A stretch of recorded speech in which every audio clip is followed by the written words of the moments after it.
রাধে রাধে বন্ধুরা, কেমন আছো সবাই? আশা করি সবাই ভালো আছো। আজকে রাতের ডিনারে আমি কি রান্না করলাম সেটাই তোমাদের সঙ্গে শেয়ার করছি। আর এইভাবে গাজরের হালুয়া করে ঠাকুরকেও ভোগ নিবেদন করতে পারো। দেখো আমি কীভাবে গাজরের হালুয়াটা বানাচ্ছি সেটাই তোমাদের সঙ্গে শেয়ার করছি। 1 কিলো গাজর থাকতে থাকতে এই হালুয়াটা একবার বাড়িতে বানিয়ে খেয়ে দেখো, দারুণ লাগে, দারুণ। বাজার থেকে 1 কিলো গাজর কিনে এনেছিল আমার হাজব্যান্ড। সেটাকে ভালো করে ধুয়ে পরিষ্কার করে ছালটা ছাড়িয়ে নিয়েছি। তারপর এরকম মেশিনের সাহায্যে সমস্ত গাজরগুলো কুচি কুচি করে কেটে নিচ্ছি। এরকম মেশিন ছাড়া অন্য হাতও কিন্তু হবে না, এত কুচি কুচি। এরকম ছোট্ট একটা মেশিনের সাহায্যে কুচি কুচি করে কেটে নিতে হবে। এরকম মেশিনটা এখন সবার বাড়িতেই আছে কম বেশি। দেখো, যেগুলোতে আদা, পেঁয়াজ, রসুন পেস্ট করা হয় বা অনেকে অনেক কিছুই কাটে, আলু কাটে ঝুরঝুরো করে, এই মেশিনটা সবার বাড়িতে মোটামুটি আছে কম বেশি। দেখো আমি সুন্দর করে কেটে নিলাম গাজরগুলো, অনেকটা গাজর। দেখো 1 কিলো গাজরের পুরো ওটা আমি কেটে নিয়েছি সুন্দর করে। এবারে আমি কি করে বানাচ্ছি সেটাই তোমার সঙ্গে শেয়ার করছি। দেখো কি সুন্দর ঝুরো ঝুরো করে কেটেছি। কেটে নেওয়ার পর কিন্তু আর ধোয়া চলবে না। বাড়ির তৈরি ঘি আমি বানিয়েছিলাম, সেই ঘিটা কড়াইতে দিয়ে দিলাম। তারপর ঘিটা গরম হয়ে যাওয়ার পরেই আমি দিয়ে দিলাম গাজর। অল্প অল্প করে গাজর দেবে আর নাড়বে। গাজরের হালুয়া বানাতে গেলে অল্প একটুও নুন দেওয়া চলবে না, 1 চিমটিও নুন দিয়ে চলবে না, মিষ্টি জিনিসে নুন দিতে নেই। গাজরটাকে ভালো করে ঘিয়ের সাথে ভেজে নেবে। আমি 1 চামচ মতো ঘি দিয়েছি, তোমরা যদি চাও বেশি ঘি দিতে তোমরা দিতেই পারো, কিন্তু আমাদের বাড়িতে কেউ ঘি খেতে পছন্দ করে না, তাও আমি অল্প একটু ঘি দিয়েছি। দিয়ে গাজরটাকে ভালোটি করে ভেজে নিতে হবে যতক্ষণ না গাজরের জলটা শুকনা হয়। সেরকমভাবে গাজরটাকে নেড়ে নেড়ে ভালো করে শুকনা করে ভেজে নিতে হবে। তারপরে বাড়িতে 1 কিলো দুধ ছিল, সেই দুধটাকে জাল দিয়ে রেখে দিয়েছিলাম। সেই দুধটাই আস্তে আস্তে করে দিয়ে একবার করে নাড়তে হবে, আবার দুধ দিতে হবে, দিয়ে না ভালো করে দুধটা মাখিয়ে দিতে হবে। দেখো আমি অল্প করে দুধ দিয়েছি, দিয়ে ভালো করে নেড়ে নিলাম। এরপরে আবার দুধ দেব। দুধটা দিয়ে ভালো করে মাখিয়ে নেওয়ার পর আবার দুধ দিয়ে দিলাম। এই দেখো গাজরটা সিদ্ধ হবে, সেই জন্য দুধটা দিয়ে সিদ্ধ করতে হবে।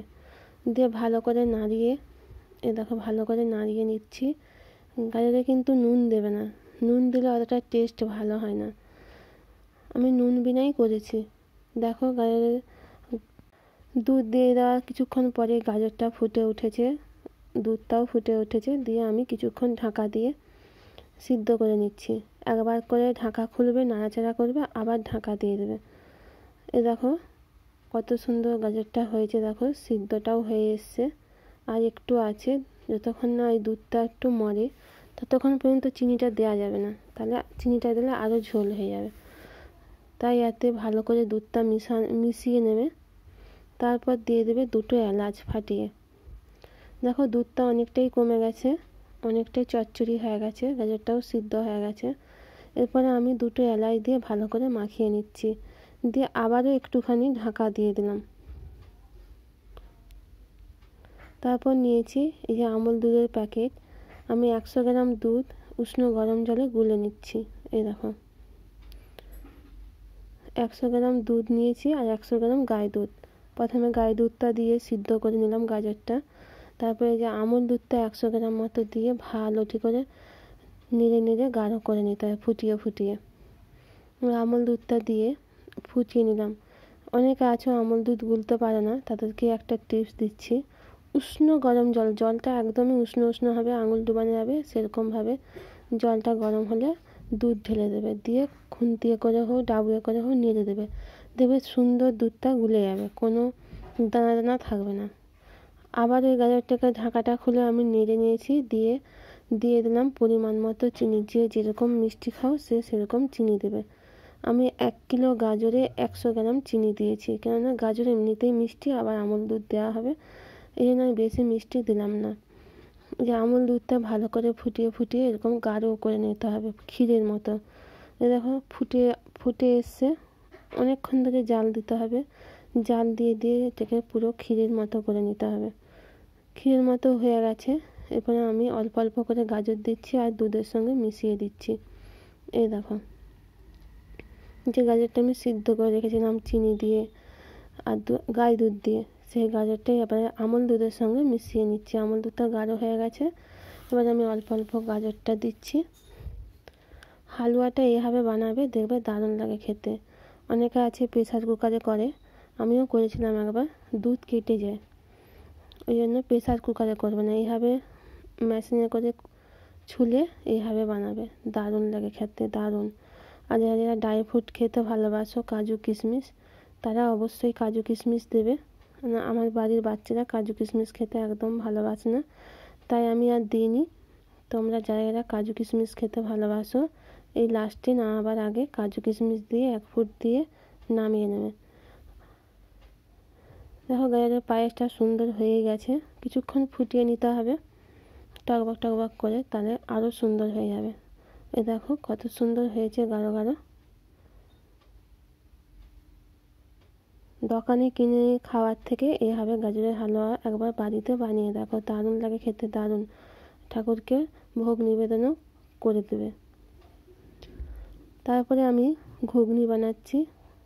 প্রথমে কড়াইতে সরষের তেল দিলাম, দিয়ে দিলাম অল্প একটু চিনি কালারের জন্য, দিয়ে দিলাম একটা তেজপাতা, দিয়ে চিনিটাকে একটু গলতে দিচ্ছি, এতে একটু লাল লাল হয়ে যায়। দেখো চিনিটা একটু লাল লাল হয়ে এলে দিয়ে দেবো আদা বাটা। আদাটা ভালো করে তেলের সঙ্গে ভেজে নিচ্ছি। এই দেখো আদাটা ভালো করে ভাজতে হবে, নাহলে আদা গন্ধ ছাড়বে। তারপর দিয়ে দিলাম একটা টমেটো কুচি, দিয়ে সেটাও ভালো করে নেড়ে নিতে হবে। দিয়ে দিতে হবে অল্প পরিমাণে নুন, যাতে টমেটোটা গলে যায় ভাজতে ভাজতে, সেই জন্য অল্প পরিমাণে নুন দিয়ে দিতে হবে। দিয়ে দিলাম 1 চামচ হলুদ গুঁড়ো, 1/2 চামচ লঙ্কা গুঁড়ো, দিয়ে ভালো করে কষিয়ে নিতে হবে। দেখো টমেটোটাও গলে গেছে সুন্দরভাবে। এরপরে আমি অল্প পরিমাণে দিয়ে দিলাম কাশ্মীরি লঙ্কা গুঁড়ো। কাশ্মীরি লঙ্কা গুঁড়োটা দিলে সুন্দর রং হয়। দিয়ে দিলাম অল্প একটু জল, দিয়ে ভালো করে মশলাটা কষিয়ে নিচ্ছি। আমি তো নিরামিষ ভোজি, তাই আমি নিরামিষ রান্নাই তোমাদের সঙ্গে শেয়ার করছি।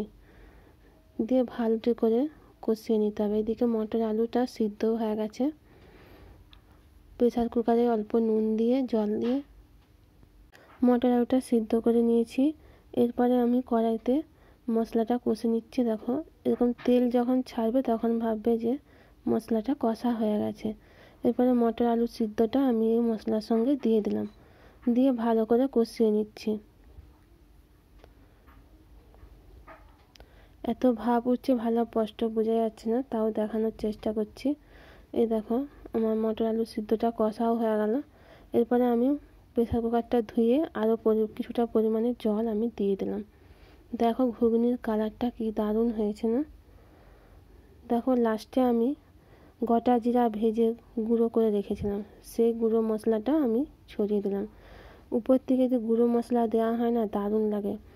ঘরে ভেজে জিরে গুঁড়ো যদি দেওয়া হয় না, জিরে আর শুকনো লঙ্কা গুঁড়ো, দারুণ লাগে খেতে।